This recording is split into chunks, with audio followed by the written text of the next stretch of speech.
Last time on What If Tony Stark Was a Villain. So Tony smiles and he puts himself in the suit and gives a demo.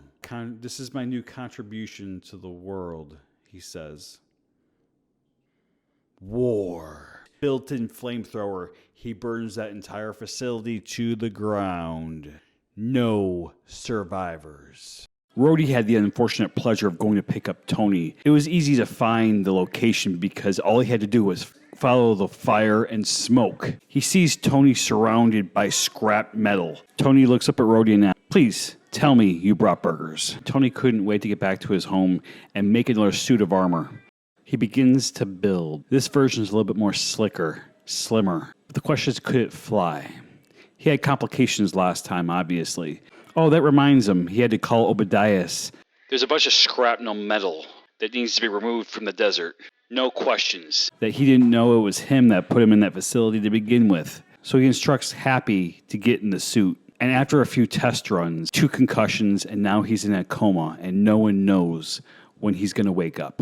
Tony reflects about his experience with the 10 rings, and if they were still alive, he would thank them.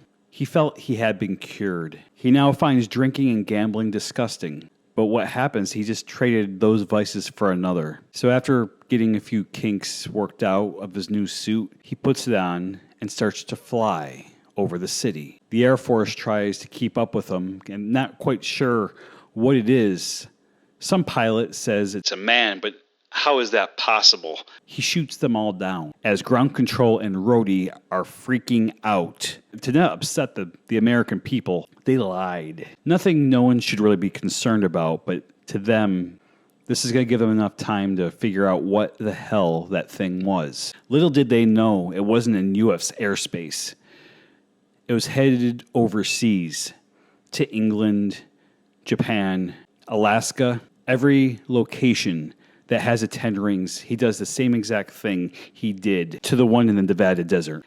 Then he flies to New York and shuts down Times Square, having only one thing to say: War Machine. He has now made nationwide press.